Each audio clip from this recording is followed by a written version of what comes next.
Hey folks, Mark Levin here. Now, before we dive into today's episode, I want to talk about something truly valuable, protecting your financial future with gold. It's called diversification. Now, for that, I only trust Advantage Gold. They're the real deal with 5-star service and a sterling reputation. So give them a call today. Call Advantage Gold at 800-900-8000. Tell them Mark Levin sent you. Trust me, you'll thank yourself in the future. Now let's get to the show. Results may vary. Consult with your financial professional.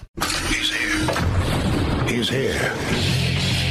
Now, broadcasting from the underground command post, deep in the bowels of a hidden bunker, somewhere under the brick and steel of a nondescript building, we've once again made contact with our leader, Mark Levin. A massive explosion in southern Beirut.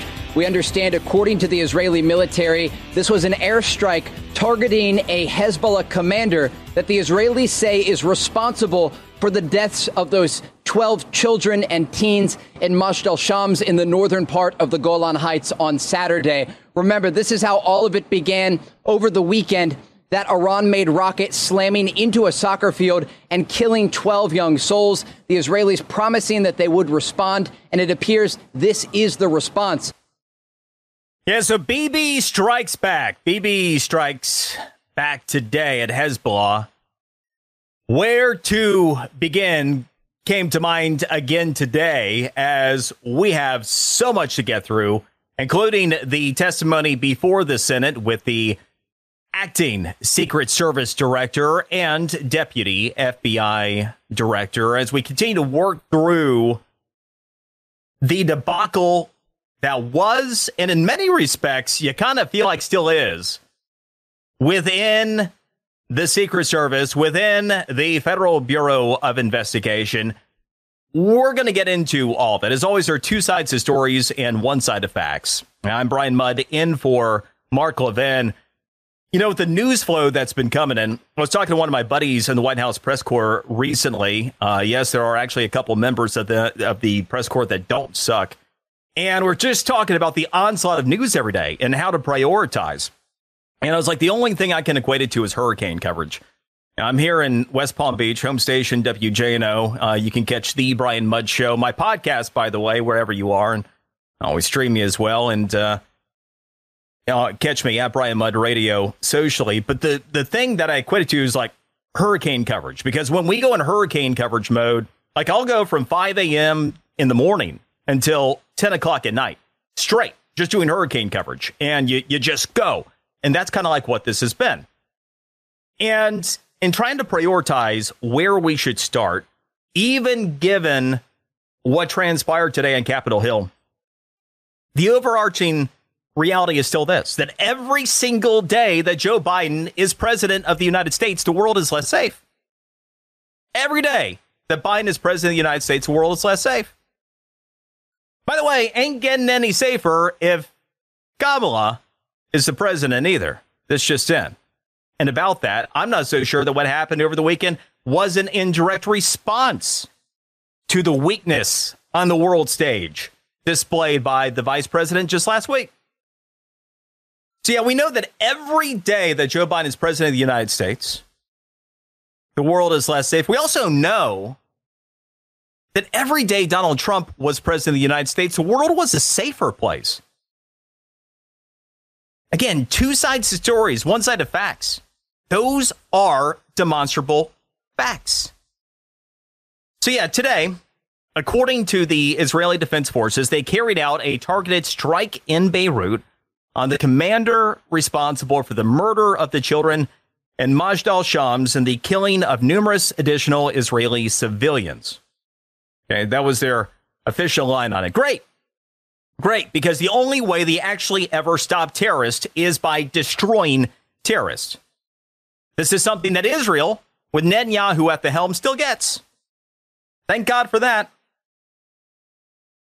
And Lord knows it's necessary because of who the president and the vice president of the United States happen to be. So context is always key. Show of hands, how many people think that it was purely a coincidence that Hezbollah's attack this weekend came right after Benjamin Netanyahu stepped into a joint session of Congress vacated by the Democrats' presidential nominee, who went to a sorority event instead. Sheer coincidence that the Democrats' presidential nominee, the vice president, who any moment now could be the president of the United States, and not just because of the technical reasons. How many people think she pulls that stunt, boycotts Netanyahu's speech, along with nearly half of the Democrat delegation in total, and then Hezbollah, an Iranian proxy, goes all in after Israel, murdering a dozen children in the process? I was thinking back to, in April, how Iran directly attacked Israel, an event that really kind of changed the entire state of play into what it's become today. Because the bigger story is really not even about Hezbollah. I mean, they've long been an Iranian proxy. They long have been attempting terror attacks against Israel. They've been responsible for countless numbers of deaths over the years.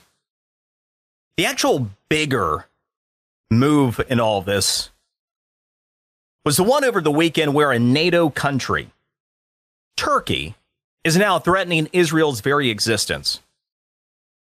And then you add into it, Hezbollah and what they did, on top of the ongoing war with Hamas.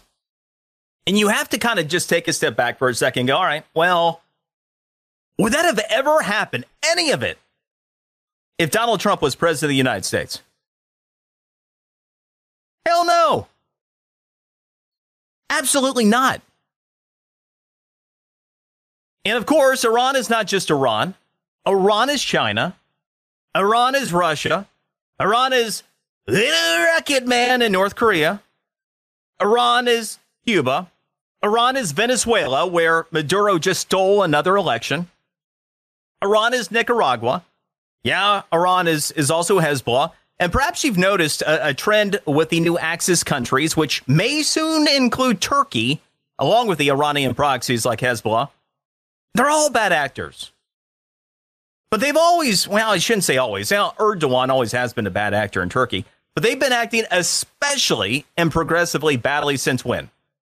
Well, starting with the Biden-Harris administration taking over the United States, but even more progressively, every single time there's been weakness displayed on the world stage, every time without fail. You can go all the way back, and I did, every time we get into these types of situations where you have an escalation that makes the people in the direct crosshairs of the adversaries less safe, our allies, but also that makes the entire world less safe because we get maybe one step closer to World War III. I think about August 27th of 2021, and just sticks out in my brain because it was the day that it all just hit. And I ended up saying this, that I think is every bit as relevant today as it was then. And that message, Joe Biden has been wrong on nearly every major foreign policy and national security issue of the past 4 decades.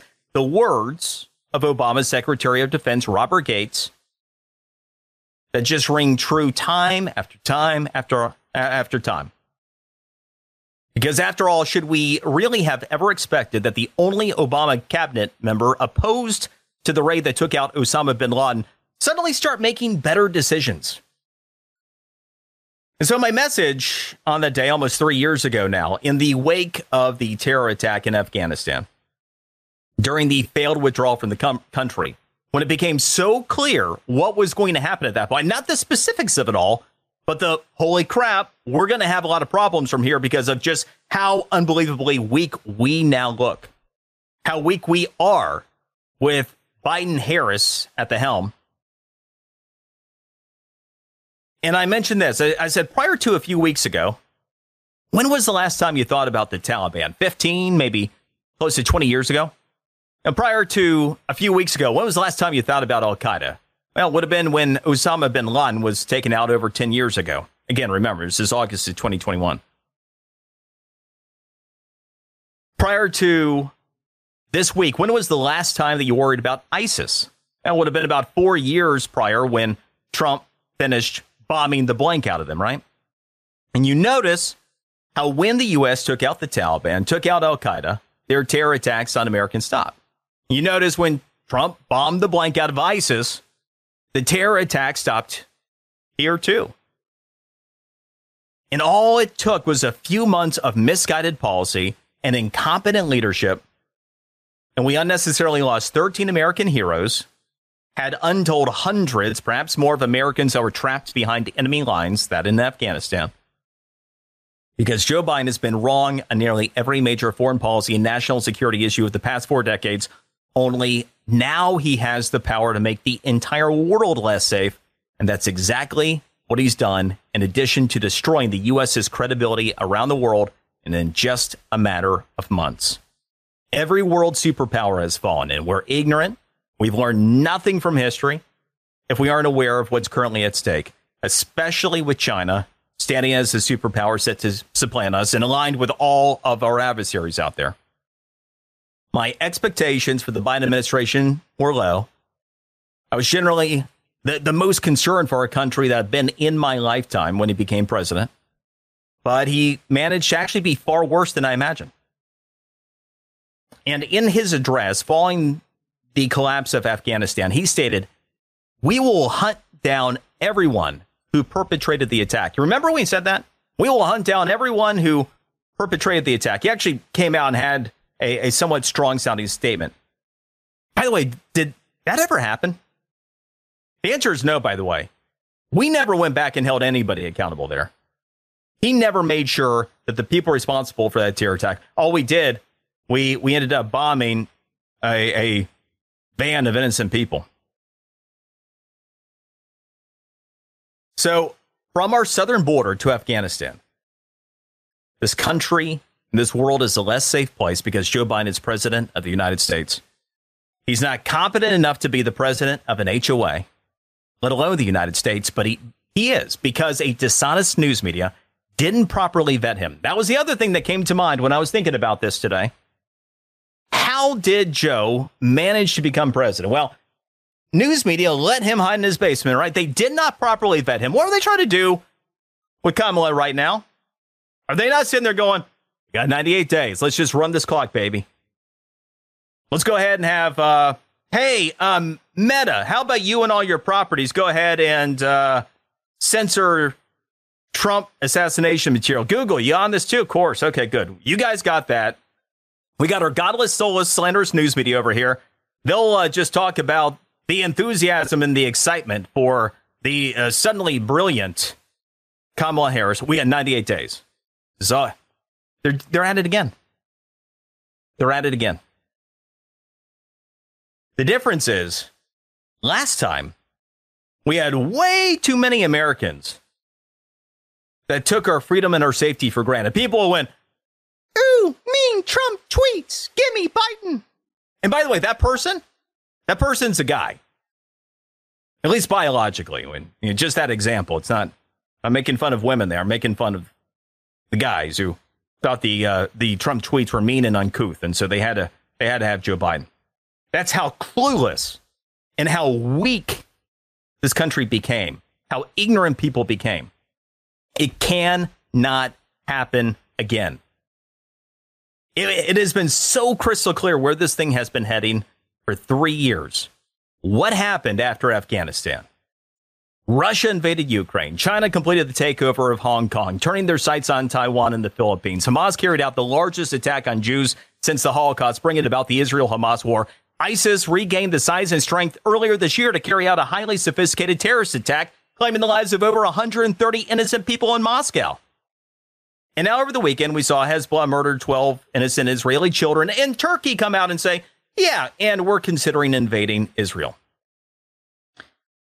It's a new era of worldwide insecurity. And if Donald Trump is president of the United States, is any of this happening? The answer is clearly no. Pick up there. I'm Brian Mudd, in for the great one. Mark Levin.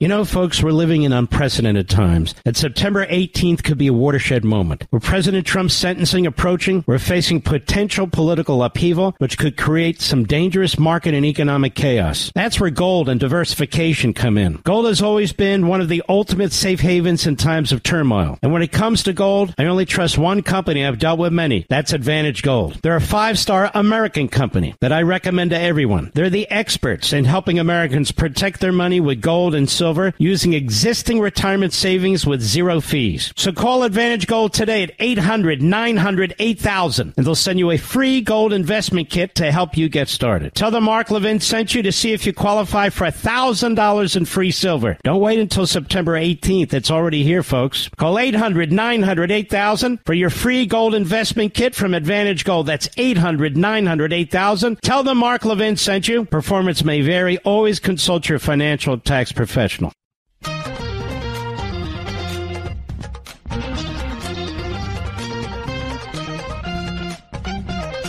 I've made clear how I feel about Kamala, and she's been an incredible partner to me, a champion of civil rights throughout her career. And she'll continue to be an inspiring leader and project this very idea of America. The very idea that we're all created equal, deserve to be treated. Just proof again that trying to pull together 15 seconds, a lot to ask. A lot to ask at the current president. Brian Mudd in for Mark Levin. He will be back with us tomorrow as we take a look at everything that's happening on the world stage right now. If Donald Trump is president of the United States, is it happening? And the answer is obviously no. Afghanistan wouldn't have collapsed to terrorists once again. Russia wouldn't have invaded Ukraine. China wouldn't be allowed to consolidate and threaten sovereign countries with takeovers. If Hamas had been dumb enough to try to attack Israel, oh boy, I mean, they would have immediately been dropped into the dustbin of history, and Trump would have given Netanyahu all the tools he needed to do it. By the way, if Netanyahu was left to his own devices, you know this thing is over a long time ago, right? The only reason this even drags out is because the Biden administration literally drags out the resources and the opportunity that they'll allow Israel to act under. We've had the world's largest state sponsor of terrorism directly attack Israel. Every day that Joe Biden is president of the United States, the world is less safe. January 20th, long way away. And if cackling Kamala, if she is elected, how do you think this story ends?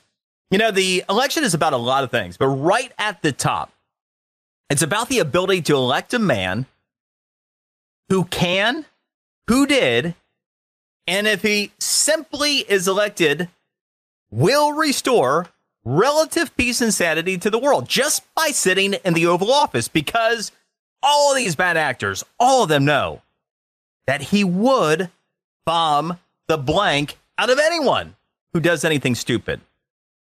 You know, in historical hindsight, it is so easy. You take a look back and you see moments where really stupid decisions were made by fallen world superpowers.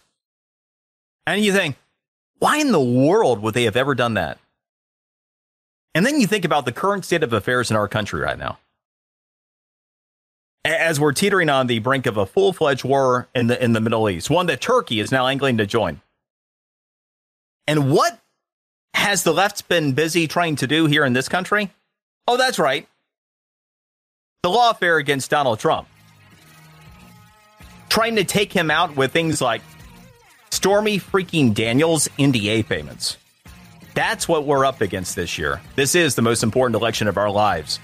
Brian Mudd in for Mark Levin. Hi, this is Mark Levin, and I've got an urgent message that can't wait. September 18th is coming, and with it, President Trump's sentencing. We're staring down this barrel again of potential market chaos. The question isn't if there's going to be a fallout, but how much. In times of instability, many smart investors turn to gold as part of diversification. And when I think of gold, I think of Advantage Gold. These folks are true partners in helping Americans find financial stability. Advantage Gold's experts understand the connection between politics and economics, and they can navigate you through these crazy times using gold to help shield your hard-earned wealth. So call my trusted friends at Advantage Gold now at 800-900-8000. 800-900-8000 for a free gold investment kit. If you wait until September 18th, it might be too late. 800-900-8000 for your free investment kit. Tell them Mark Levin sent you to see if you qualify for up to $1,000 in free silver. That's 800-900-8000. Performance may vary. Always consult your financial and tax professional. He's driving the media mad. Mark Levin, call in with your outrage. 877-381-3811. The president and the vice president talk regularly. They actually spoke about a day or two ago. They stay in touch, and that's going to continue as they not just because obviously the vice president is running, but that's going to continue because, as I said, she's a critical partner in what. Yeah, there are actually days that I have sympathy for Karine Jean-Pierre. I mean, on the one hand, she is the mouthpiece for Biden. On the other hand, I mean, that job just generally is like one of the worst jobs that exists.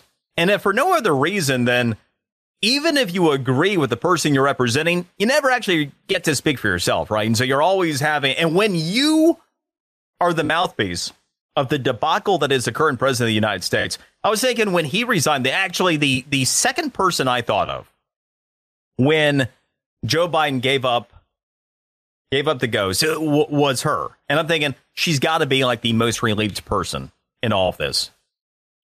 Just can't imagine doing what she does every day. OK, couple things.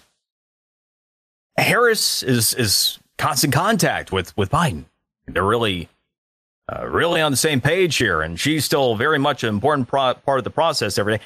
I actually don't doubt this is the case because, I mean, look, we all are aware that Joe's time could come like at any time. So I don't doubt that she's being briefed quite a bit these days, whether Joe is aware of the conversations with her or not. But just a reminder about what a fraud she is. Right here is the woman who held a makeshift get together with donors that were freaking out over Joe's campaign the Friday before the Sunday that he got out of the race, and went on there and talked about, how great Joe is and everything. I mean, she was shilling for him and his aptitude and capabilities literally within 2 days of him dropping out. Not that you need any extra ammunition to understand just how much of a fraud Kamala Harris really is. But one of the things that I think is really important in this fire hose of a news cycle we're in, where it's so easy to forget what happened yesterday because there's so much that happens every single day, is to take a step back and think about causation. What happened over this weekend with Hezbollah, with Turkey, a NATO country, threatening to invade Israel? Why did it happen now? We've had all this time. And the point is, every single time the United States has displayed great weakness on the world stage, without fail, bad actors have acted. And it was Kamala Harris that had the ultimate slap in the face to Israel. It should not be forgotten. Two things. One, what her first major decision was. Harris's first major decision after becoming the Democrat Party's presumptive nominee was what? It was a proverbial screw you to Israel. Make no mistake that Kamala Harris's first major decision as the presumptive Democrat nominee was to look at Israel and say, screw all of you. Because as Israeli Prime Minister Benjamin Netanyahu addressed a joint session of Congress, and with her current role as vice president, her job, the one she's actually being paid to do right now, her primary role is the president of the Senate. Which means that it is her responsibility, it's her constitutional responsibility to preside over the Senate during an address by Netanyahu. That is what she's paid to do. As Netanyahu issued a critical address as Israel remains not only at war with Hamas, but under attack from all corners of the country by Islamic terror groups sponsored by Iran, and now maybe Turkey as well. Even if she disagreed on policy, did she even have the respect to show up and do the job that she's paid to do, that the Constitution calls on her to do? No. No, she had more important things to do. The more important responsibility she had was attending a sorority event. That's what she did instead. And what kind of message did that send to Israel? That the person who literally at any moment now could become the leader of the free world, person who's the Democrats' nominee running for that post, when they skip out on your country's address for a sorority event. It is the ultimate slap in the face of Israel. But the bigger thing still is the ultimate sign of weakness. It's the ultimate sign of weakness that Islamic terror groups immediately sought to exploit. That a bad actor like Erdogan in Turkey immediately decided to act on. And you just imagine what happens if she becomes the next president of the United States. That should not be forgotten. Her weakness led to what we saw this past weekend. The Biden administration, the Biden-Harris administration's weakness has led to everything that's transpired. But I mean, remember the bad orange men and those mean tweets. I mean, that was just, so bad. They were uncouth and just unbelievable.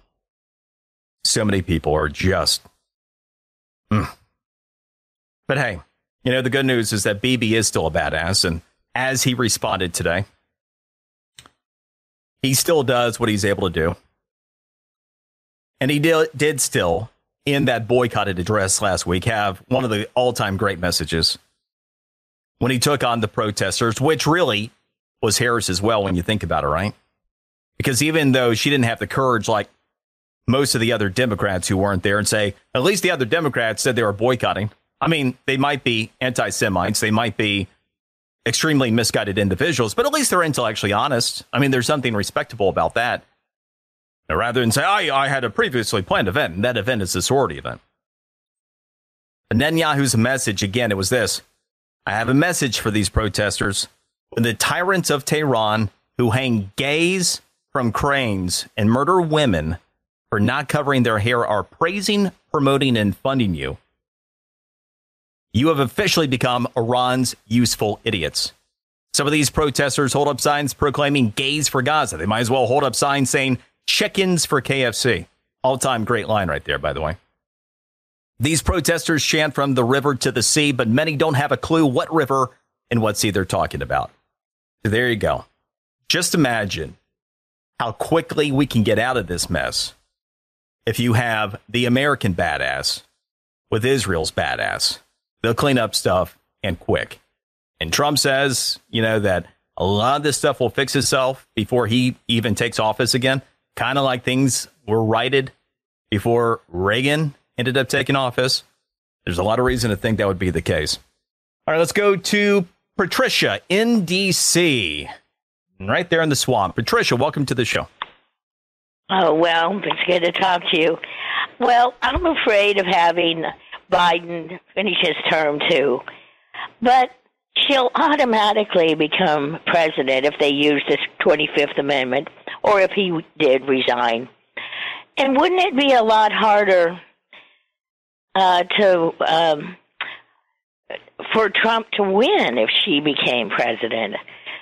To get rid of her. Sure. He's such a threat. Yeah, no, you bring up some really good points, and I appreciate the call. I was thinking about getting into some of this because, I add my core, I'm a data analytics guy, so I've got a lot of data that I've gone through on Harris. And I've got some analysis about whether it would be a good thing for her in an election sense to be the incumbent president. That's a very compelling thought. There are two different directions you can take that. I could make a case that it actually would hurt her to be the incumbent president. I know a lot of people take the other side of that. Generally, the incumbency is a benefit. Historically, it has been. But kind of the Reader's Digest version of that is only 25% of Americans think this country is heading in the right direction. And if your goal is to win the election to govern that country, maybe not the best idea to be the incumbent president over it. And that is just kind of the one thought of threat, because she can at least try to claim at this point, well, you know, those were Joe's policies on the vice president, that type of thing. It's a lot harder to do it when you're the president of the United States. The other thing that it would do, when your first 100 days on the job would be the last 100 days before an election, we're only 98 days before the election right now. It definitely take her off the trail quite a bit, which I don't know, you know, given that it's her and how many people in actuality are enthusiastic about spending time with that woman. Nevertheless, it would interrupt her campaign, because she would have to spend more time actually doing the day job at that point. So there's actually a case that could be made both ways. I could argue the power of the incumbency versus some of the themes that I just threw to you. But I do agree with this one point. No, the country is not safer with Kamala Harris as president of the United States. Not at all. And, you know, Comatose Joe, Dementia Joe, or her, either way, it is a really bad situation. So that's not going to help us with any of the problems that are before us today. The only answer to this thing, and it really is the only answer, is to get Donald Trump elected. One of my messages for you, I'm going to spend a little time on this in the third hour. What the heck are you doing today to have Donald Trump elected president of the United States? There isn't a day that goes by that I don't get inundated with untold numbers of conspiracy theories and memes. Imagine if all that time were spent trying to get Donald Trump elected to be president of the United States. If it was spent on something constructive rather than, you know, spending time on conspiracy theories and stuff that's not going to amount to anything, even if you think you're onto something. Those are the important things. This is no joke. This is no drill. We got 98 days, and the option here is there's only one. That is an acceptable answer. And so, good call. Appreciate the thoughts. Go to Kevin in Ohio. Kevin, welcome to the show. Hey, how you doing, Brian? All good. Good. Yeah, I just want to touch on Kamala's equity and equality. You know, Joe even said it, you know, you know the thing, you know, all men are created equal, you know, as soon as you come out of the womb, I mean, you're created equal. So that's if they let you come out of the womb.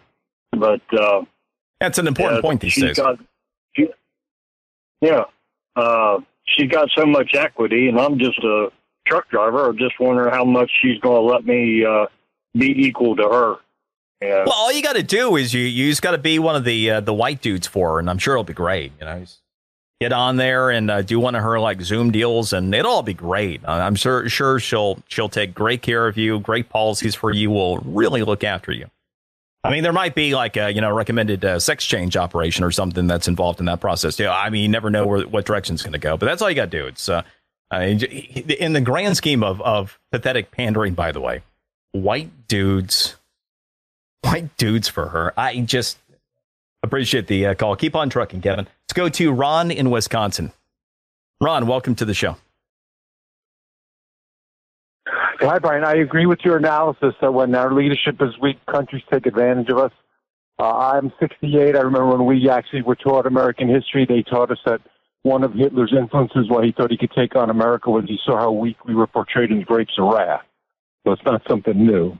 But the question I wanted to ask you was, I raised my kids conservative, but they all they don't want to listen to talk radio or watch Fox, so they just get the mainstream media and the mainstream press, and they all hate Trump. And how can we get through to people that are what Rush used to call low information voters? I think they need to keep the ads simple and maybe have something like a contract with America. Yeah, I mean, look, this is the question, right?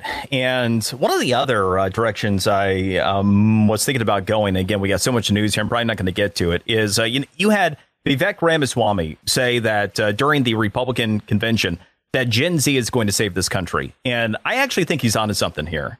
And what I mean by that is you take a look at how bad Carter was, and then amazing, we get Reagan coming out of that. And what did it do? It created a whole generation of young voters. Happens to be my generation. I'm Gen X. A whole generation of voters that became Reaganites, but became conservatives. And as the case happens to be, you take a look at all generations now. The most consistently conservative generation is what? Gen X. Gen X. If we can get through this thing that we're in right now, and I understand the importance of trying to reach them before Election Day. I'm not suggesting otherwise. But if we can get through this thing, they can see how much better life can be with great policy under a Trump administration after everything they've been through. I think that can really help open some eyes. I think that's how a lot of that's going to come about. And I do think increasingly we're going to see some of them getting it right this election cycle. I'm Brian Mudd, in for the great one. Mark Levin.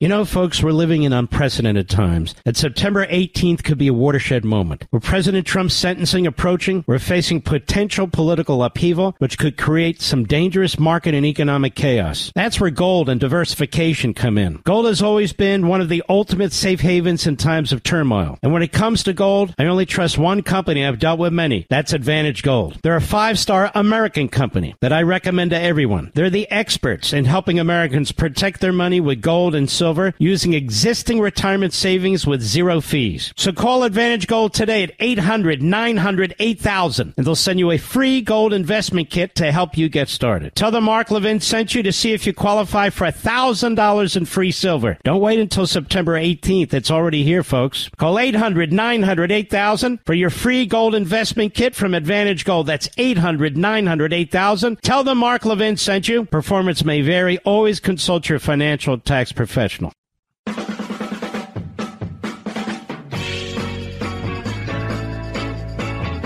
The president understands how important it is to fulfill this role, to have someone who's experienced, and so he's taking this very seriously, like he does any other appointment that he makes within. Yeah, that's the problem. Like he does with every other appointment. Isn't that how we got here? KJP on Biden. At first, just being aware. She wanted to be clear. He's aware that, appointing a new Secret Service director, a big deal. It's a big, big, important decision, Mr. President. Isn't it sad how she really has to go out of her way to express that he understands the importance of it? Then he always makes these big, important. Yeah, just like the first time that we ended up with Kimberly Cheetos. Cheetos, by the way, because, like all the Pepsi references because of Frito-Lay and she was security there. Yeah, the Doritos was the reach on that. I'm like, no. Look, I know Cheetos have been used for Trump and everything else. That was so unoriginal. And this really fits because Cheetos is also a Frito-Lay product, which is under Pepsi. So Kimberly Cheetos, the better play than the Doritos. But how did we end up with her in the first place? Oh, that's right. Jill. The not-so-Dr. Jill Biden. She liked her. She was part of her detail. And she liked Cheetos. And naturally, let's make her the head of the Secret Service. What do you say? And not like you actually need any leadership responsibility or capabilities or anything. The bigger question, as we are going to switch gears, coming up in the top of the second hour, we're going to get into the hearing, what happened today. We're going to talk about the failures that we have learned because there is a lot of information. There's a lot we don't know, but there is a lot that we have now learned. We're going to start connecting the dots on the Trump assassination attempt and the failure to communicate. Got that for you coming up next. Brian Mudd in for the great one, Mark Levin. This segment of the podcast is exclusively sponsored by Pure Talk. Pure Talk offers great coverage and can save your family money on your wireless bill every single month. Go to puretalk.com to find the plan that's right for you. Thank you again for listening, and thank you so much for this sponsorship, Pure Talk. He's here. He's here. Now, broadcasting from the underground command post, deep in the bowels of a hidden bunker, somewhere under the brick and steel of a nondescript building, we've once again made contact with our leader, Mark Levin. As a career law enforcement officer and a 25-year veteran with the Secret Service, I cannot defend why that roof was not... Yeah, sure enough. So you did have Ronald Rowe Jr. testifying before Joint Senate Committee today, and that part was accurate.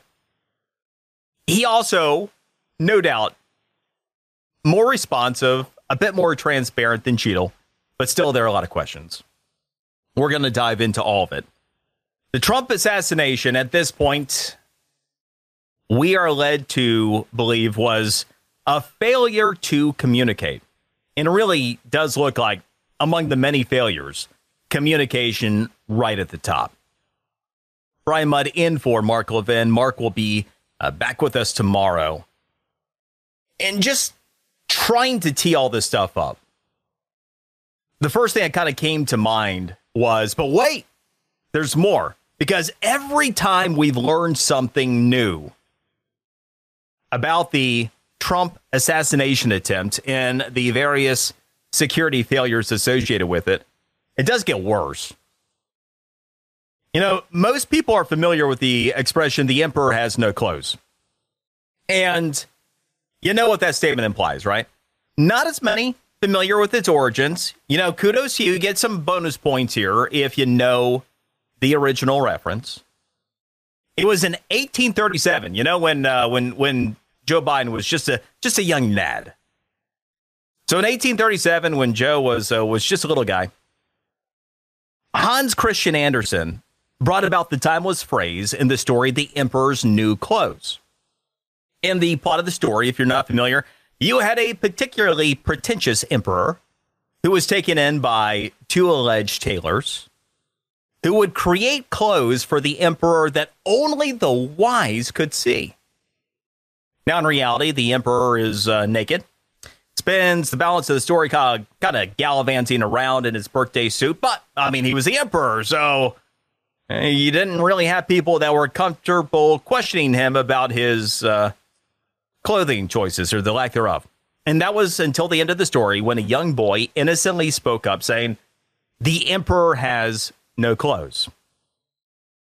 Which, by the way, just as an aside, my wife and I recently went back to the first Doctor.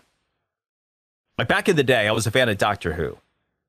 And my wife had watched like some of the more recent ones. And it's like, we got to go back and watch the originals. And so we're actually on the first Doctor in the second season, going all the way back to the early 60s. And it dawned on me when I was putting together this story, this reference today. Oh my gosh. In the second season of Doctor Who, they actually took a kind of a line of thought from The Emperor's New Clothes. Because there's actually one of the episodes, they go back to ancient Rome, and you have the Doctor, and he ends up impersonating like this world-renowned harpist. And he said he's going to play music, but he's going to play so softly that only those with like the best trained ear could hear. So anyway, I digress entirely, but I just thought that was kind of interesting. In the event that you are not a fan of either Hans Christian Andersen or Doctor Who, I'll get back on point. Here's the deal. In the grand scheme of the dumpster fire that the Biden administration happens to be, the expression could apply to pretty much all of it, right? That the emperor has no clothes. But it's of no surprise, for example, that Dementia Joe has no clothes, though thank God that Jill at least still knows to dress him. It's also no surprise that his agency heads are about as, I don't know, thinly veiled as he is. And none of this, and by this, I mean insert Biden administration debacle here is terribly complicated. How many organizations, just take a step back from government for a moment. Let's make this more simple. How many organizations have you ever worked for or have you ever come across that had utterly incompetent management at the top? I mean, really awful management at the top. But otherwise, I mean, that organization was really well run. Things worked out there. It doesn't exist, right? That kind of thing doesn't happen. So it is reasonable to think, it's the Secret Service. These are really impressive people. And make no mistake, a lot of them really are. Almost all of them, I bet, really are. But it's easy to take for granted. Hold on. We got this dumpster fire of an administration. We have a Secret Service director who was brought in by this administration. This could be a problem, right? And this is true of all the agency heads that Biden has brought in. Just every time you take a look around and go, wow, why is this particular agency so incredibly incompetent? I mean, if the premise of anything is false, anything built in that false premise is too. If you got Dementia Joe calling the shots and putting the people in place, and the not-so-Dr. Jill Biden that's really the one that is making a lot of these choices, what are we going to expect? So anyway, we did come to learn that former director Kimberly Cheetos Cheadle was given the top job. Why? Because she was the best choice to lead the Secret Service? Nope. Because she was at least vetted by top government security experts.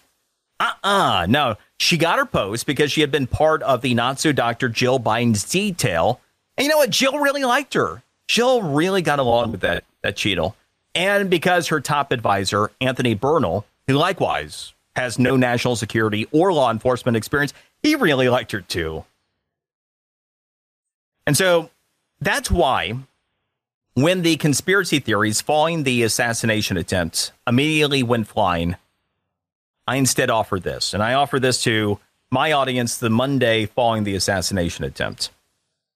There is almost certainly no grand conspiracy here, because it's reckless to suggest that the administration was somehow involved or complicit in the assassination attempt without highly compelling evidence of that having been the case. And second, even if one wanted to entertain that notion minus the evidence, what you've got to get your brain around at a certain level is that somehow or another, the A-plan inside job would involve officials going to a 20-year-old shooter who practiced in a neighborhood range in order to carry out the attack. I mean, you want to talk about a bridge that's pretty darn far.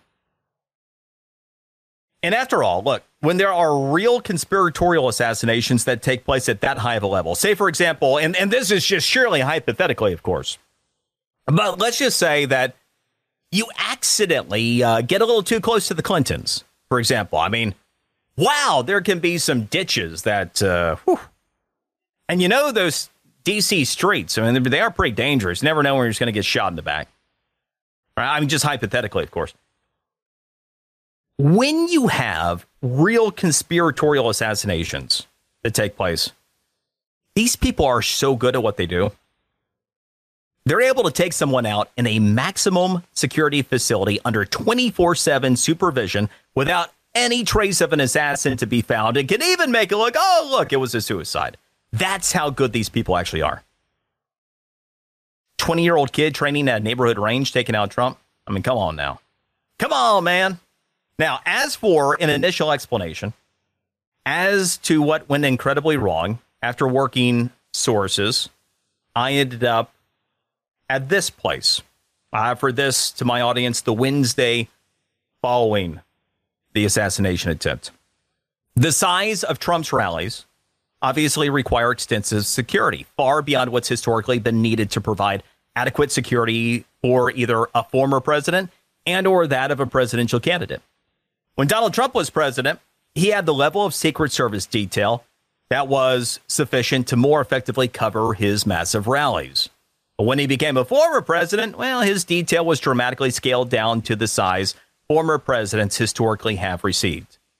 And by the way, I want to speak to that for a moment, because there are some things that I just see anecdotally. For example, I live a couple miles south of Mar-a-Lago. And when Trump was president, I mean, like on the average day, I'd go out back and you could spot the Secret Service somewhere in the vicinity.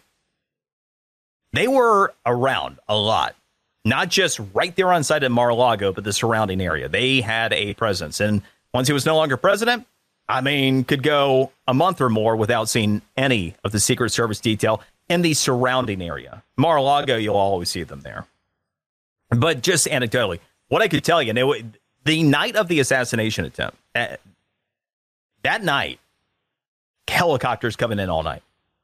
I mean, straight through the night into the morning. I mean, there was a lot that was happening in the surrounding area. And we're never told exactly how many people and what the protocol is and all that, of course. But you could definitely notice the presence. So when Trump has said recently that things have really been stepped up, I mean, even just anecdotally, yeah. I mean, it's back even just visually to the point seemingly where it was when he was president. But anyway, back to what I had deduced by the Wednesday following the assassination attempts. So when he started up his rallies for the presidential campaign again, it seems his security team had concerns about holding similar size rallies, but with a much smaller Secret Service detail. And where there are perceived security gaps in Secret Service protection, where have they been filled? Well, they've been filled with other commonly state and local law enforcement agencies. Each of those additional layers, what happens there creates potential points of failure. And obviously, we had extensive failure. Okay, so the bottom line is that the Secret Service never should have ceded so much responsibility to local agencies, especially given the heightened state of alert with an alleged Iranian assassination threat against Trump that had been on the Secret Service's radar weeks in advance. And what have we learned since? Well, we've learned that the Secret Service only manned security for those inside the event. They didn't have enough details. So what they do? We'll just take everything inside the event and we'll put our snipers on the other side there. And everything that is outside of the event venue itself, we'll just go ahead and delegate that to local law enforcement. And of course, we learned that local law enforcement was undermanned, understaffed for this. They had 6 or 7 available local officers. We learned the shooter used an AR-15 rather than a sniper rifle, which, by the way, again, to the conspiratorial thing, if you're talking about an inside job, nobody in the world would go, hey, we use the AR over the sniper rifle, which is the AR less accurate. It doesn't make any sense at all. We learned that Crooks searched the scene leading up to the event, that he is observed wandering around well before the rally that Saturday. Not exactly the kind of profile that an assassin for hire from the inside is going to be keeping. And we learned through text messages and through testimony today, the local law enforcement on the scene was aware of the would-be assassin with a rangefinder on him anywhere 90 minutes to 2 hours before the attack. And it's within those texts that we were also able to gain the greatest insight yet into how the failures really played out. And I'm going to pick up there next. I'm Brian Mudd, in for the great one. Mark Levin.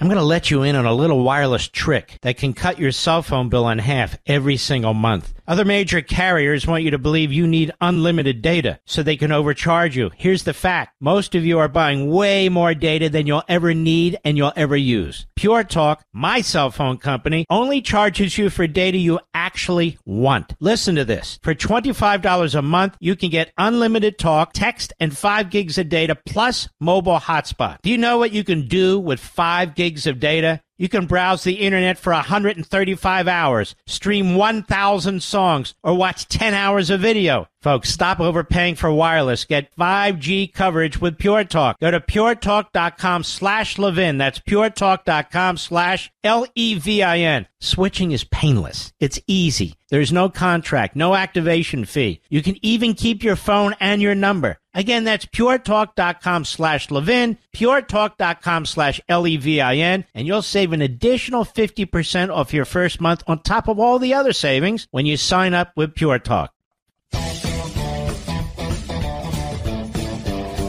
We believe it important to share and note it today, particularly given the general absence of other information to date from social media and other sources of information that reflect on the shooter's potential motive and mindset. It's one of those things that gets me, by the way. That is your deputy FBI director there. And one of the things that gets me about this, look, I understand getting to the bottom of everything that happened here. And especially if there could be other people that were aware or other potential threats that were out there beyond Crooks in the assassination attempt of Trump.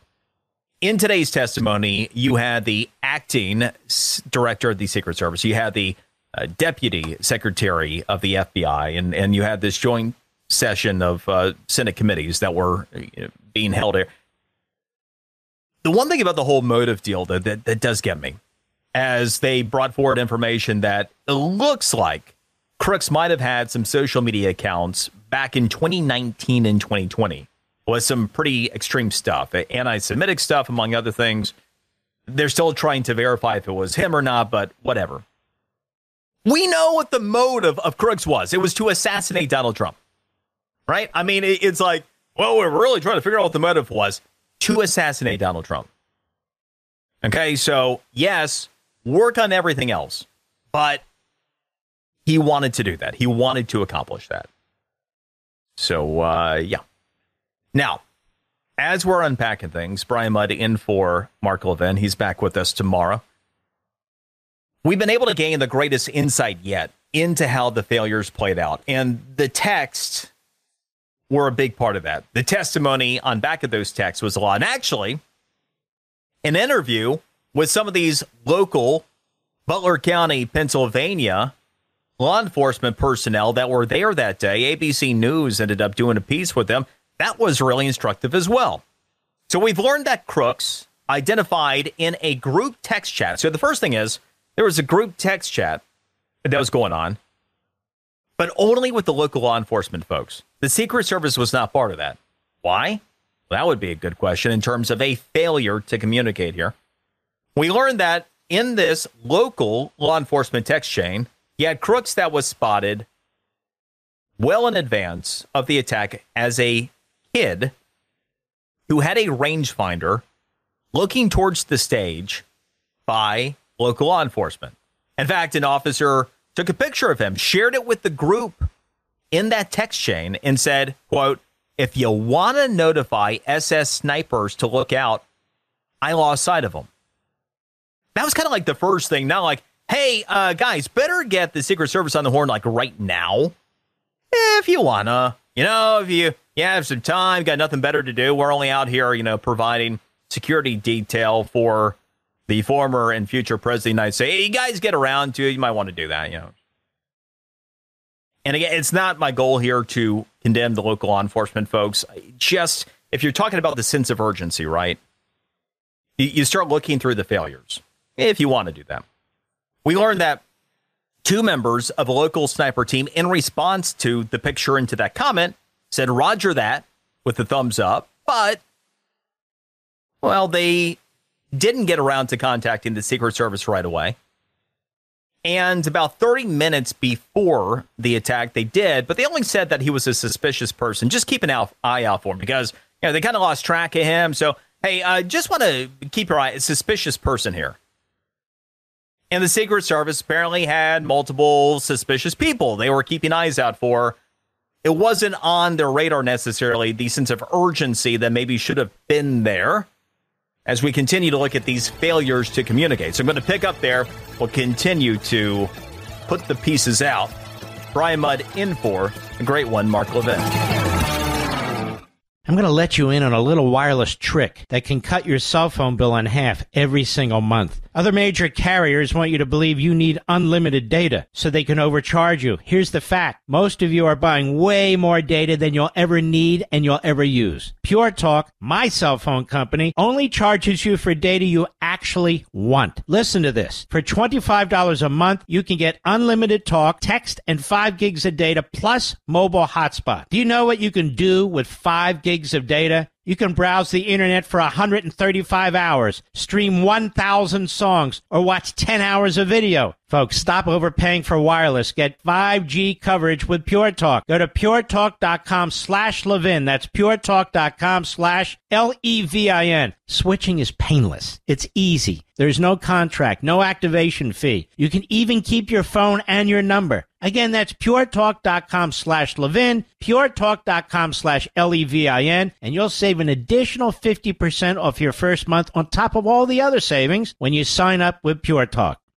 Mark Levin, making conservatism great again. Dial in now, 877-381-3811. Local law enforcement did their very level best to try to locate him. They did provide us the photos 30 minutes prior. It just he evaded any detection by law enforcement.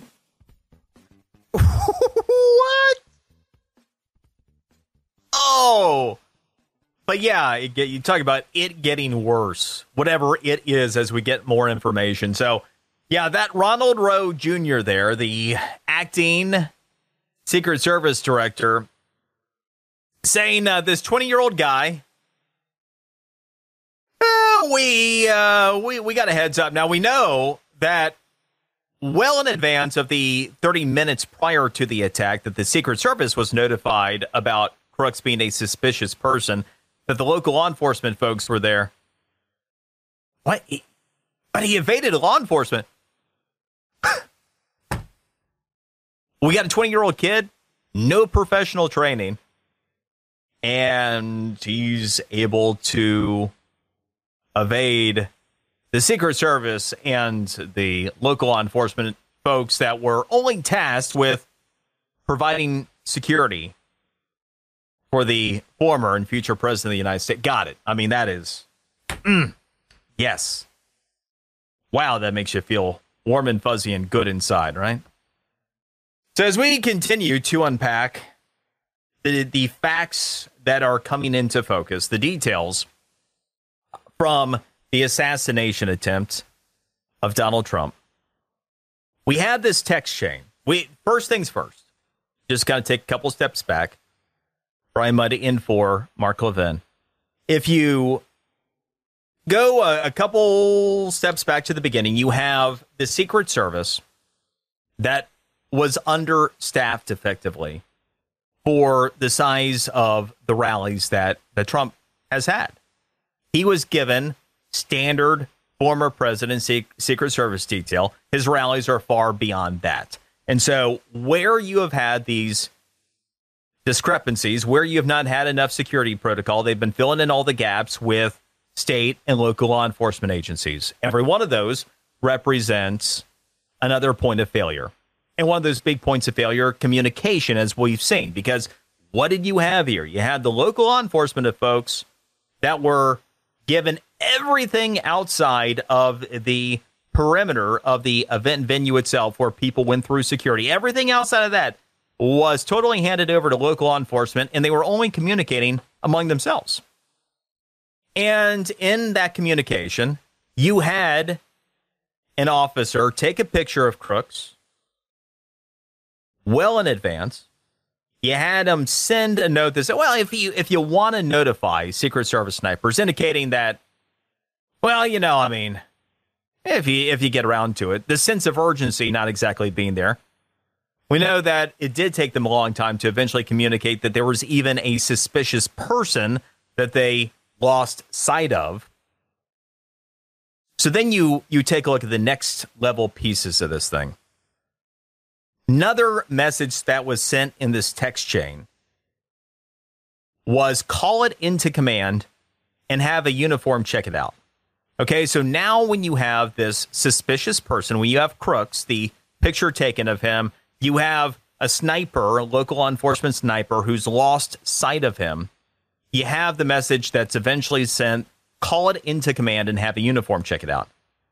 Well, the called into command wasn't called in a Secret Service. It was our guys. Let's have one of our guys come check it out. And so that's what happened. That is ultimately what happened here. And the law enforcement that was evaded. It was the local law enforcement. It wasn't the Secret Service. All of these failures just stacking up. The failure to communicate. It was also learned that they became aware that a bike and a backpack had also arrived on the scene, but still nothing was done to stop it. In the words of the local SWAT sniper, Greg Nichols, who was part of the group that went on with ABC News, and I give him credit for coming out and just telling it as it was. He was the one who spotted Crooks on the scene, took the picture, sent those texts to the group, quoting him to ABC News, he said, I assumed that there would be somebody coming out to, speak with this individual or me. When he sent those texts out to his local group chain, he said, I assumed that there would be somebody coming out to, speak with the individual or me. That is what this came down to. And you know the saying about assuming. So yes, in the words of Don Pierce and Cool Hand Luke, what we've got here is failure to communicate. The Secret Service never should have been put in a position to cede the entire perimeter outside of the secured venue to local law enforcement. Abject failure there. Local law enforcement certainly should have communicated to the Secret Service everything they knew and right away. No one should ever assume anything is being handled by somebody else when your job is to secure the former and future president of the United States. That was the job that day. And you're just going to assume that somebody else is going to get around to spotting the suspicious kid with a rangefinder looking at the stage that you've lost track of? And so then you take a look specifically at Roe in all of this, as he's now taking a look back as acting Secret Service director. And the first thing is, at least it was an improvement. So as Roe was testifying before the Senate Judiciary and Homeland Security Committees, the one thing that did at least immediately become clear is that he is far more competent than his predecessor. And not saying much. I mean, the bar was so stinking low, you could have tripped over it with Kimberly Cheetos Cheetle. Her opening statement before Congress was this. She said, the assassination attempt on former President Donald Trump on July 13th is the most significant operational failure at the Secret Service in decades. And I'm keeping him and his family in my thoughts. The Secret Service's solemn mission is to protect our nation's leaders. On July 13th, we failed. As the director of the United States Secret Service, I take full responsibility for any security lapse. Well, I mean, that part she was right about. And it was through her testimony that day that it became clear that she was in way over her head. She had so little command of her agency and the failure at hand. She was absolutely inept in being able to answer even the most basic of questions, while clearly lacking effective decision-making and leadership skills. Among the lapses in judgment of Cheetle following the failures, it was revealed that she had not even chosen to talk with the local law enforcement partners in Butler, Pennsylvania. The ones that were assisting the Secret Service in the event. Wouldn't you think that would be like the second place you would go after interviewing all of your Secret Service personnel on the scene that day? Wouldn't you think that the local law enforcement folks in Butler would be next? Never talked to any of them. It became known that she had not even bothered to travel to the location of the attack to personally gain a better understanding of the failures that took place that day. Where she was saying, well, yeah, I mean, you can't have Secret Service folks. You see the slant of that roof. I mean, oof. I mean, to tell you. So you don't need to be a Secret Service director or even a person in middle management to be able to deduce that those would be two of the first things that you should do in the immediate aftermath of such an incredible failure. But that she didn't even think to do those things provided insight into how failed her thought processes and ability to lead an organization as critical as the Secret Service happened to be. So it's no wonder that there was a massive organizational failure under her watch. So now you enter into the picture Ronald Roe today, and what did he have to say in his opening statement? Well, he said, I laid in a prone position to evaluate his line of sight.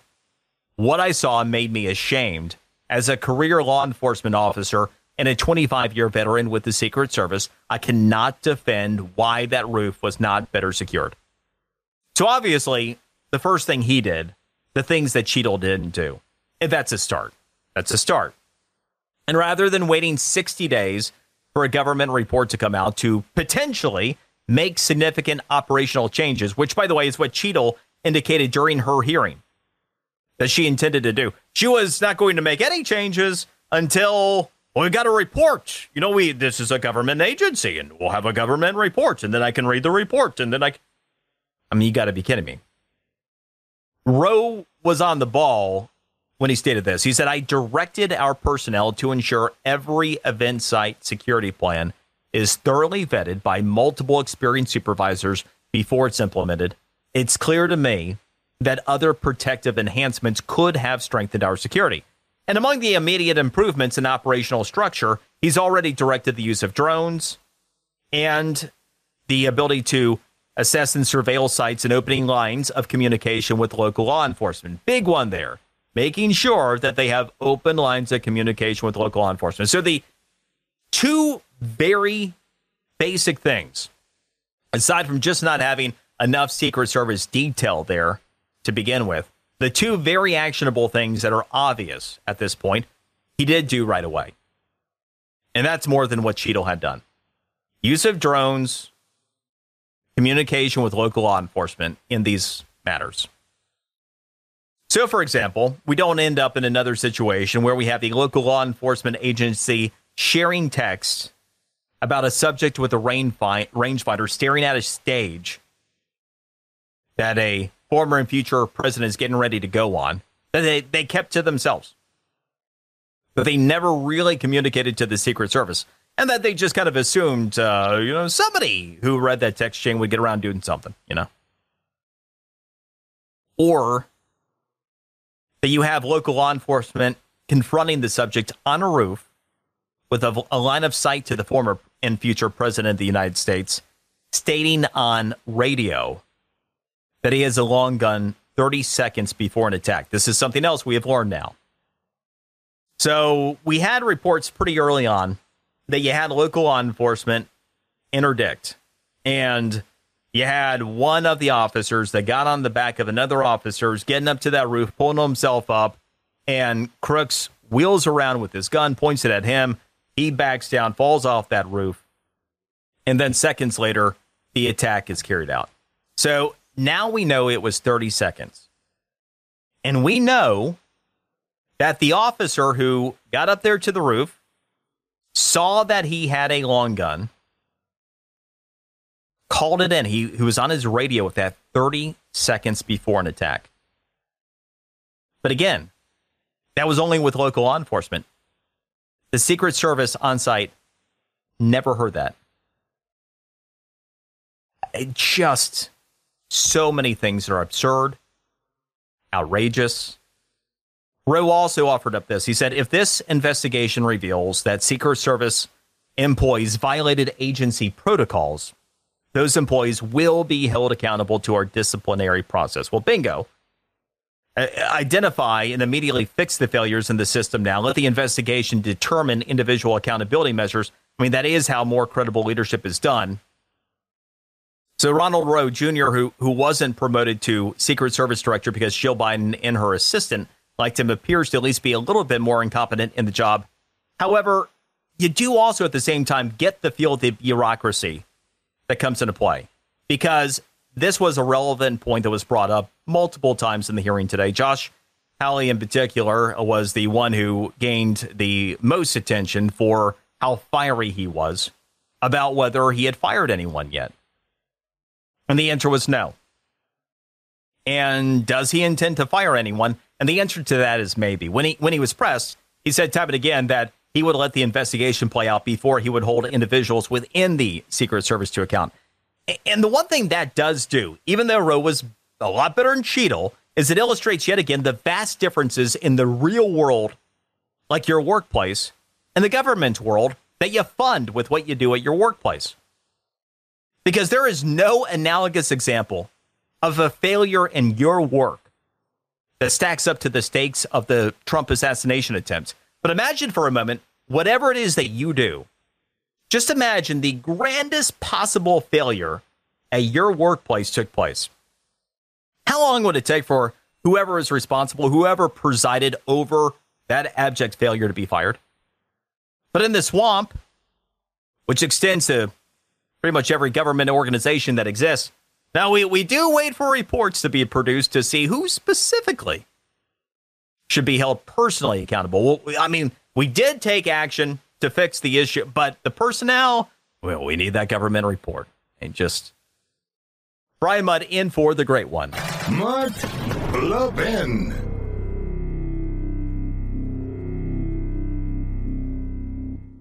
I'm going to let you in on a little wireless trick that can cut your cell phone bill in half every single month. Other major carriers want you to believe you need unlimited data so they can overcharge you. Here's the fact. Most of you are buying way more data than you'll ever need and you'll ever use. Pure Talk, my cell phone company, only charges you for data you actually want. Listen to this. For $25 a month, you can get unlimited talk, text, and 5 gigs of data plus mobile hotspot. Do you know what you can do with 5 gigs of data? You can browse the internet for 135 hours, stream 1,000 songs, or watch 10 hours of video. Folks, stop overpaying for wireless. Get 5G coverage with Pure Talk. Go to puretalk.com/Levin. That's puretalk.com/Levin. Switching is painless. It's easy. There's no contract, no activation fee. You can even keep your phone and your number. Again, that's puretalk.com/Levin, puretalk.com/Levin, and you'll save an additional 50% off your first month on top of all the other savings when you sign up with Pure Talk.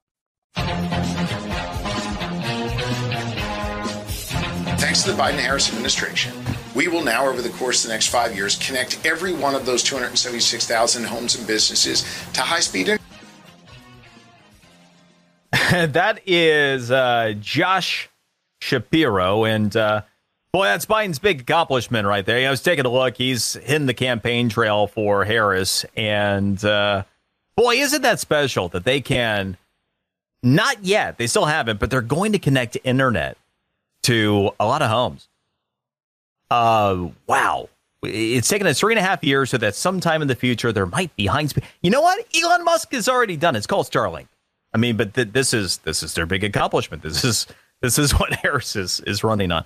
Brian Muddy in for Mark Levin. As we continue to unpack what we learned from the Senate hearing today, which has filled in a lot more of the missing detail from the Trump assassination attempt, we also heard from Deputy FBI Director Paul Abate, and he ended up saying this. He said on July 6th, the shooter registered to attend the rally, performed a search for, quote, how far was Oswald from Kennedy. On July 7th, the shooter traveled from his home to the Butler Farm showgrounds, remained there for approximately 20 minutes.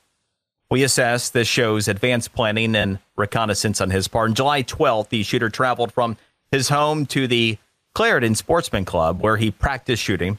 On the morning of July 13th at approximately 10 a.m., the shooter returned to the farm showgrounds, remained there for about 70 minutes before returning home again. At approximately 1:30 p.m., while at the residence, the shooter's father gave him a rifle for the purpose, he believed, of going back to the Sportsman Club. About 25 minutes later, the shooter purchased ammunition while en route to the Butler Farm showgrounds. The subject then arrived at the scene, was moving around the farm showgrounds close to the American Glass Research Building, from which he ultimately committed the attack. Shortly thereafter, at approximately 3:51 p.m., the shooter flew a drone approximately 200 yards from the farm showgrounds for about 11 minutes. The drone and controller were later found in the subject's car. Analysis has not revealed any photos or video taken by the drone, but we can confirm that he was live streaming and could have been able to view it on his controller. And then you have the first sighting of the shooter by local law enforcement at approximately 4:26 p.m. And that's where all the rest of it ties together with what Roe's testimony was. Your Secret Service and local law enforcement agencies in action there, folks. Brian Mudd in for Mark Levin.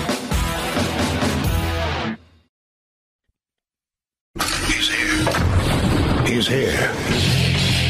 Now, broadcasting from the underground command post, deep in the bowels of a hidden bunker, somewhere under the brick and steel of a nondescript building, we've once again made contact with our leader, Mark Levin. Because young voters showed up, we have made so much progress, historic progress, on everything from gun violence prevention to taking on the climate crisis. And this November, we will win.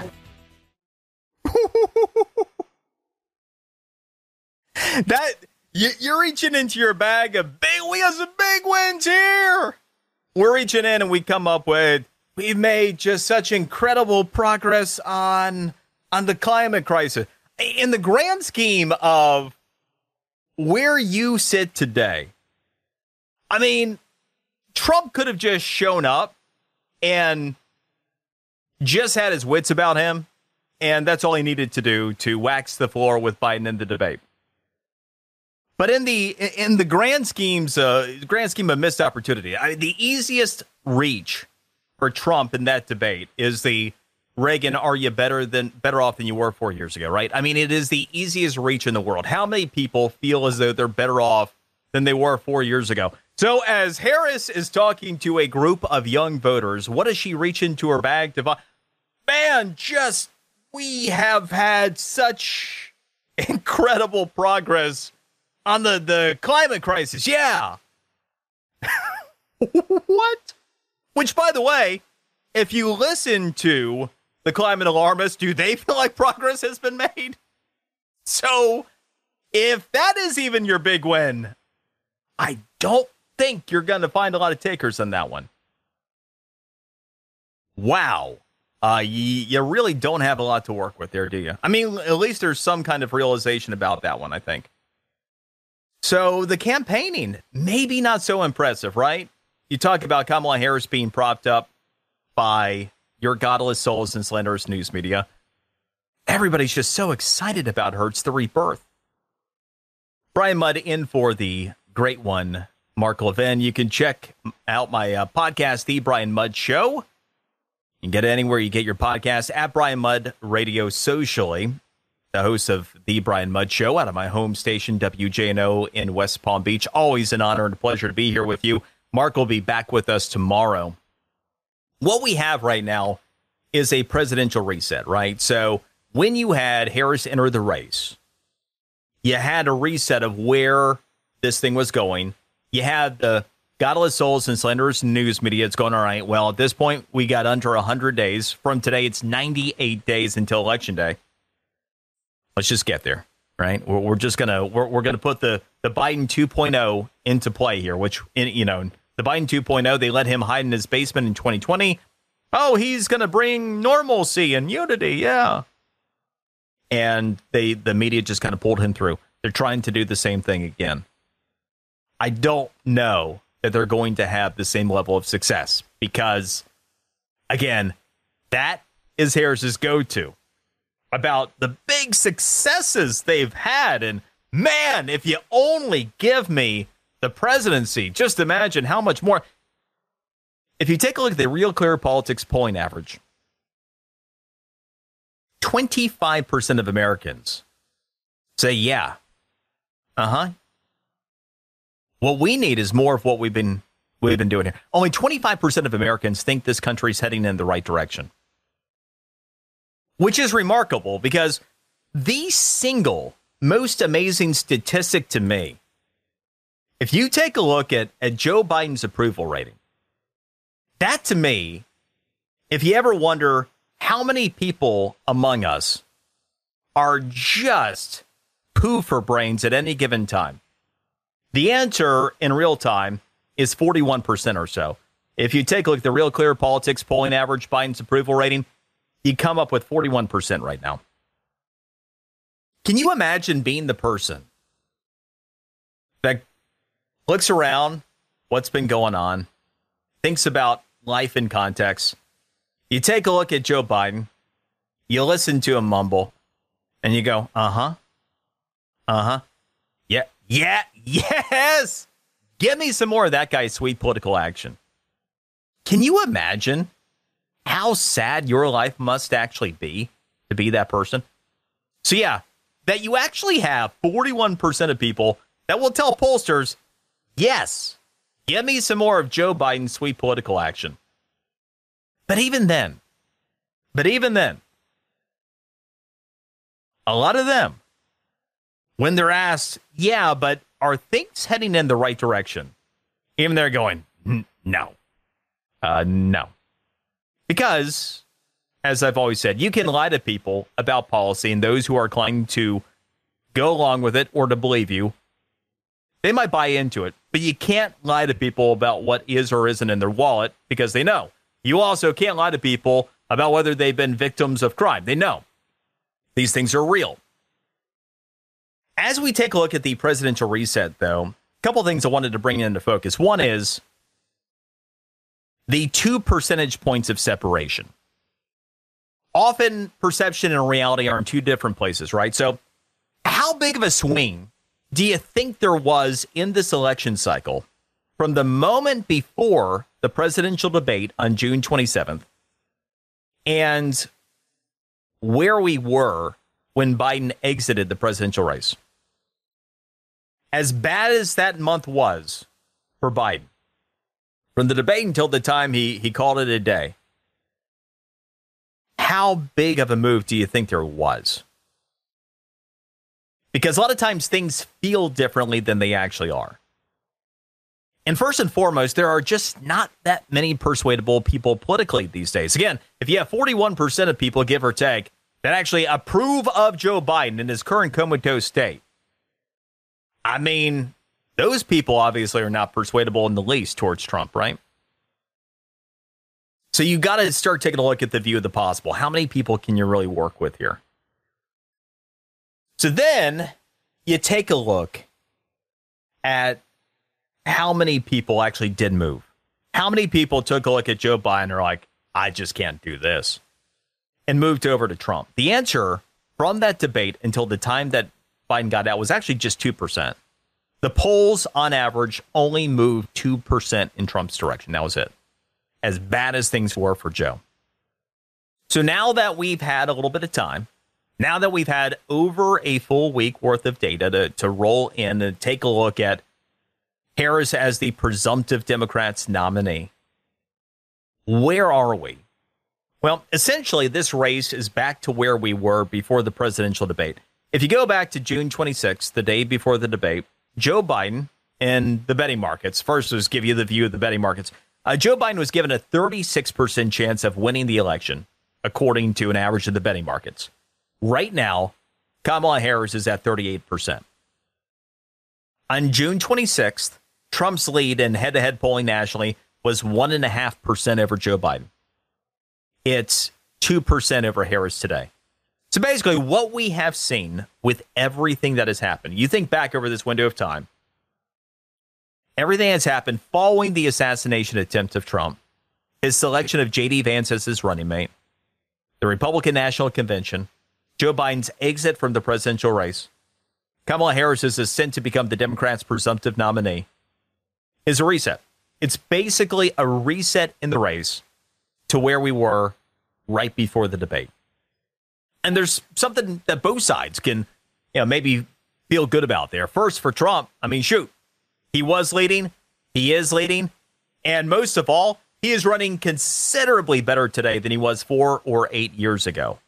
A heck of a lot better. He's running anywhere 8 to 10 points better than where he was 4 years ago. That is great news. For Harris, her candidacy, seems to have stopped the bleeding of support from the Democrat Party and to have recovered it to where it was before the debate. She did pick up the couple of points that Joe had hemorrhaged, basically, during that month following the debate. And if you're her, you also might like that it was accomplished, despite the potential tailwind for Trump. You always hear about, convention bumps. A lot of times there might be a little bit of a bump in the polls. So she ended up basically mitigating that. We didn't end up seeing really the tailwind from sympathy voters, maybe, for those who were taking a look at the assassination attempt on Trump, the potential benefit of the RNC, any potential derived benefit from J.D. Vance as a running mate, though running mates are always over appreciated in terms of their impact and influence in presidential elections. Very rarely do people ever vote for the bottom of the ticket. And people always get excited about running mates. But, I mean, the one question I always come back with is, okay, you tell me the presidential election in which you voted for the bottom of the ticket. Like, you were going to go one way, but, man, that running mate of the candidate over there, that's what did it for me. I mean, there are theoretically some people like that exist, not many, but that's kind of the point. Often people will think running mates mean a heck of a lot more than they do, but still, on occasion, you might see a little juice in the polls. We haven't seen that. So You take a look at all the rest of this, though. Now we have a stage that is set. We have 98 days to see if she can convince more people to like her. Try to figure out how to spin the record. I mean, again, you heard it in the clip at the onset here, what she's trying to do. You know, she's got a big event in Atlanta tonight. What's she going to talk about? Yellow school buses? She's going to talk about how much, doesn't everybody here like a school bus? What does she have to talk about? She obviously has never been an impressive campaigner. She was waxed when she ran for president. Now she has the association, the Biden administration, which occasionally she tries to run away from. Like, you know, what is she associated with? The border most commonly, right? And you've had your godless, soulless, and slanderous news media that have tried to run interference for her. Oh, she wasn't the border czar, even though Joe Biden very clearly made her the person in charge of the border crisis, gave her oversight, in his words, so nobody could question her authority on matters, that she was acting and speaking on behalf of him. That was the reason he came out and publicly did this. But even with the running of the interference there and everything, what is it actually that she's going to run on? And that becomes the bigger challenge. And as we take a look at where these next steps lie, there are a couple of things that can come into focus. The Trump team is already starting to position Harris as what she has been, who she is, and how liberal she really is. And that Bernie Sanders comparison, you've heard a lot of ways in which it's been made. I'm going to bring it to you in terms of the voting record. Not even a service that rates the voting records, but the actual voting record with Kamala Harris. She happened to be in the Senate for 4 years. They happen to coincide exactly with Donald Trump's presidency. So we know exactly how much separation there is between the two of them, and the comparison has never been greater. I'll pick up there next. I'm Brian Mudd, in for the great one. Mark Levin.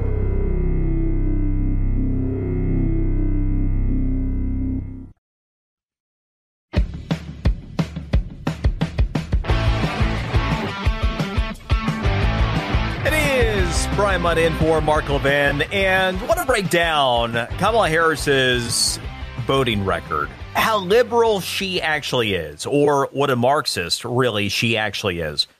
You do have services out there. Obviously, the Great One backs the Liberty Score. You have other organizations like Heritage Action. They put out their ratings. You'll find differences, right? If you take a look at some of the services, even among those that are in conservative circles, you will find different scores for different members of Congress based upon agendas. Now, take all subjectivity out of it for a moment. Just straight up voting record. We have one of the most interesting comparisons we could possibly have in a presidential election. Harris spent 4 years in the United States Senate that coincided precisely with the 4 years of the Trump presidency. So what we have the ability to do is actually compare their exact voting records, Trump's and Harris's. And during the Trump administration, during his 4 years in office, you had 120 senators that ended up casting votes. Of them, how many senators do you think were less likely to vote for President Trump's position, whatever Trump's position was on an issue? How many of the 120 senators to cast votes during Trump's presidency do you think were less likely to vote in line with his position in the Senate? In other words, if you were going to hold out Donald Trump's position on the issues as the barometer of, say, a conservative position or whatever you want to call it, where did Harris stand? Out of those 120 senators, there were only 6 senators less likely to vote with Trump's position. And when you hear the comparison to Bernie Sanders, the Trump campaign has gone out and said, look, because there are services that have said Harris's voting record is actually the most liberal, more liberal than Bernie Sanders. Again, the case could be made that's the case. But just sheerly based on voting records alone, whose voting record does she most commonly line up with? Well, the answer is Bernie Sanders. They were almost identical. Now, Harris missed a lot of votes, more than Byrne, but there was only a 0.3% difference. That's it, 0.3% difference in the votes between Harris and Sanders during the Trump administration on Trump's issues. And here's another way of taking a look at it. The average Democrat, while Donald Trump was president, voted for his positions 26% of the time. So just over a quarter of the time, your average Democrat was going along with him. Harris was only there 16% of the time. So now you kind of fast forward here. As radical left as the Democrat Party has become, as radical left as Joe Biden is, she is that much further to the left of both of them. 26 to 16%, another 10% move to the left against Trump, in line precisely with Bernie Sanders. So when people say that she's a socialist, she has the voting record of a socialist.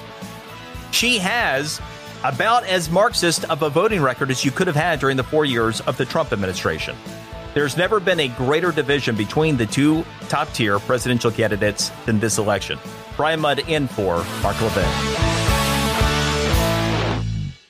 Mark Levin, an unapologetic patriot and unapologetic constitutionalist. You can reach him at 877-381-3811. America deserves to know that those responsible for this failure are, frankly, not going to be in charge of securing the upcoming Democrat National Convention. We need to know that someone's been placed on suspension, that someone won't be in charge of the next Donald Trump rally. Yeah, Rand Paul today at the Senate hearing, and accountability, right? I mean, in so many different ways, accountability. There needs to be accountability for the dumpster fire of an administration that we've had. There needs to be real accountability to the average American who's been screwed with the highest rate of inflation since Jimmy Carter was president, with a border that has spun so out of control that we've lost track of the millions and even in excess of 10 million illegal immigrants that have come into this country, that have taken up the affordable housing so that housing is no longer affordable for everybody. We need accountability for every single day that goes by that we have lost opportunity. And that's one of the things that I've really been thinking about as we are now under 100 days until Election Day.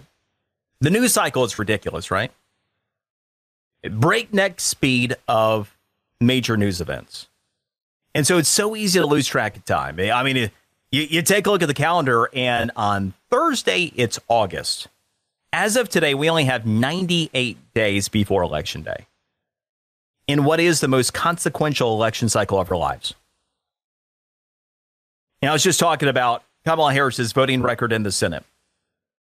It is a fact. There are two sides of stories, one side of facts. It is a fact that Kamala Harris's voting record was almost identical to that of Bernie Sanders in the United States Senate. Again, only 0.3% difference between the two of them. She is a socialist. Kamala Harris is a Marxist. There are no questions about this. She is actually, left to her own devices, to the left of even Dementia Joe. And so I think about the opportunities that are in front of us right now, the responsibilities that are in front of us right now.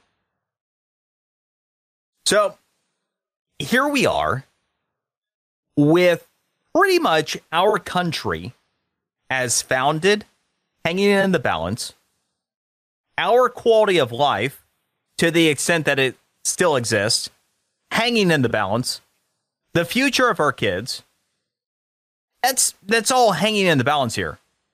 And then I take a look at the actions of a lot of us. And this is where I think a lot of us need to wake up as well. You know, in the second hour of the show, I spent time going through the facts as they have become known pertaining to the Trump assassination attempt. And I have dared taken a look at social media. Look, I've heard it all and I hear it all. I get that some people want to latch on every conspiracy possible and just hang there. Okay. Let's say for a moment that you really do think the A-plan inside job was a 20-year-old kid who had never had any military training and who wandered about and was spotted by a bunch of people and everything else. So you really do think that it was all part of the plan as opposed to just absolute incompetence because Joe Biden is president. He put somebody in charge of the Secret Service that had no business running the Secret Service, and the agency reflected that. And that included a lack of communication and outsourcing way too much to local law enforcement agencies they weren't communicating with. Let's just say for a moment that's the case. Congratulations. What have you just accomplished? Have you actually accomplished anything? You know, one of the things that has annoyed the crap out of me for a really long time, I have worked so hard on so many really legitimate conspiracies over the years. The Trump-Russia collusion situation comes to mind, in part because I broke a lot of that the very first time I guest hosted for Mark Levin, February 2nd, 2018. I remember it because it was when we ended up having so much breaking information that ended up becoming part of the Durham report. It's when we really got to the bottom of so much of what had taken place and the conspiracy against Donald Trump. Worked for years on that story. And what happened in the end? Nothing. Because you had a corrupt series of DC juries, and when Durham ended up trying to bring actors to account, they were acquitted by the juries, and that was that, and then over. So where did that actually get me? Where did that get you? Where did that get any of us? I mean, yeah, we became more informed about things, and information is good, and knowing that the conspiracy was real is important, and knowing how to try to combat that going forward is important. Understanding the extent of the deep state, all of that matters. But accountability. Rand Paul talking about accountability. Did we have it? Not yet. Got to get Donald Trump back there. That's what this comes down to. If you get Donald Trump elected, whatever you think happened, if it's a conspiracy, not a conspiracy, we're going to have better people that are running the show. The big difference between Trump 2.0 and his original show was understanding that he's got to surround himself with great people and understanding who the people are that he can trust and those that he can't. We have to get him elected. And so every single day since the assassination, and since I've just been sharing facts, non-conspiratorial facts, I'm inundated with conspiracy theory after conspiracy theory. I have been here since I was into the second hour of the show and saying things that people don't want to hear in some corners. Let me ask you, what if rather than spending day after day with countless hours spreading your conspiratorial thoughts about that, what if you actually spent that time doing something constructive? And I mean anything constructive to try to get Donald Trump elected president of the United States. Couple things I can promise you. I can guarantee you this. Number one, conspiracy theories will not activate any potential Trump voters that might not otherwise vote. If anything, spreading conspiratorial stuff like the assassination thing, inside job, whatever, if you're going to get any kind of response, you're going to have the inverse effect because you're going to tap into somebody who's like, yeah, you know, it's all a rigged job. And so votes don't matter. And so, yeah, that's why I'm not voting. At best, that's what you've accomplished. Congratulations. All right. So 2, that's time lost. That is opportunity lost to make a difference in the cycle. We got 98 days. So imagine if everyone perpetuating social media conspiracy theories actually spent that time engaged in directly making a difference instead. And you might be like, well, what could I do? Well, if you go to the Republican Party's volunteer page right now, simple thing, go there. What would Trump like for you to do? Guess what? You will find that they currently need volunteers across the country to do these things. Target voter outreach in my neighborhood. Calling targeted voters. They want poll watchers. They still don't have enough poll watchers. How much have we talked about that over the years? They still don't have enough. You could be getting trained on doing this stuff rather than spreading conspiracy memes. They are looking for volunteers to become a Trump captain, hosting a Trump house party, delivering yard signs to neighbors. You know what they're not asking for? Anybody to spread conspiracies on social media. And by the way, if you've taken in any of the Trump team social media stuff, you know they are really good at creating even the effective memes that are going to be out there. You can go ahead and share those. That's where they need help. They need help on the ground in communities right now. We got 98 days. What are you doing? What are you doing to make a difference? This is an all hands on deck situation in the most important cycle of our lives, where we've got a Marxist that would be as radical as any president we've had based upon her own voting record, or we can have Donald Trump. What are you going to do about it? And guess what? I say 98 days, not really. We're 49 days away from the first votes in this election cycle being cast. You know that Pennsylvania opens voting? Pennsylvania, extremely important state. How Pennsylvania goes, very good chance it's how this election goes. Pennsylvania opens voting on September 16th this year.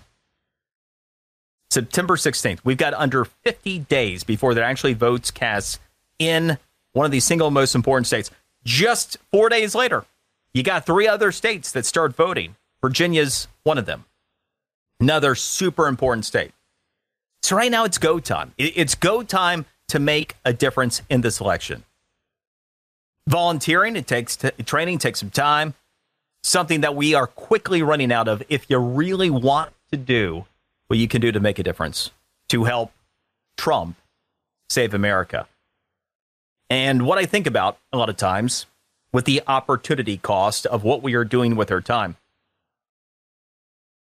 Where do you want to be on November 6th? You want to be thinking, yeah, you know what? I laid it all out there. I did everything I could. And we're going to be able to save America now? Or you want to be sitting there with your conspiracy memes on November 6th going, oh my God, we're screwed.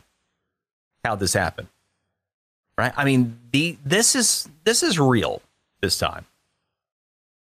So you can get frustrated at facts, and there's so much room for all that. I get it.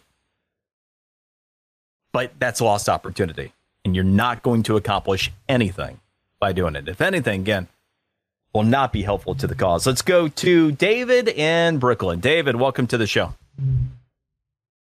Thank you. I'm going to talk about something that has apparently not been talked about yet. And that is that the Democratic Party has very, very wisely chosen to weaponize hate, H-A-T-E. This is a very powerful weapon that they have perfected in order to try to stay in power. So by perfecting this weaponization of hate and this, fortunate for them, crime of opportunity, where different departments in the Secret Service didn't know whether a different department was actually what they would say not acting, because there may have been some involvement by one of these departments in letting the shooting happen. Therefore, the crime of opportunity took place. Yeah, I mean, I hear that, and I understand that's one of the many theories and everything else out there that, well, it wasn't an inside job, but, you know, hey, it looks like there's somebody over there that wants to take a shot, so let's let them go for it. There is so much, and I'm not going to spend the time trying to get to the bottom of it, but there are a couple things, and one of the easiest drawdown I can give you as an example is you're then talking about conspiracies on top of conspiracies. And what do I mean by that? Not all of them. At this point, not even most of them. But you'll hear Trump speak very highly of his Secret Service detail. Very positive about those individual people. They're like family to him. There are a lot of those people that have been there since the very beginning when he first got Secret Service detail. And for you or anybody else to suddenly go, but now they decided, hey, let somebody try to take, we see somebody over there. Let's see if they can go get them. It's almost hard to put to words, the lack of responsibility in traveling down that path. And again, in terms of nothing constructive coming out of it. And so then if you want to layer onto that, well, then it's, just certain Secret Service personnel were in on it, not others or what. I'm sorry. Lamar in New York. Lamar, welcome to the show. Good evening, sir. Obviously, good evening, sir. Obviously, you're a highly educated man, and your presentation of statistics and facts is really quite overwhelming. But it occurred to us here, listening to you carefully, that if the American people at this late stage in the game require convincing, in spite of the fact that their nation is in conspicuous decline, the nation has been flooded with millions of illegal invaders, many of them gang members, rapists, terrorists. It has been said with great justification that no nation, sir, can be greater than the people who reside within her frontiers. Are the American people still great? I don't know. Donald John Trump, who is the greatest man alive in the world today, undeniably, I do not even believe he can turn a sow's ear into a silk purse in his desire to make America great again. Lamar, we're up against the clock. Great call. I appreciate where you're going, but I'm a realist who errs on the side of optimism. So I believe that great leadership, just like Reagan, can bring this country back once people see the impact on them. Brian Mudd in for the great one. Mark Levin.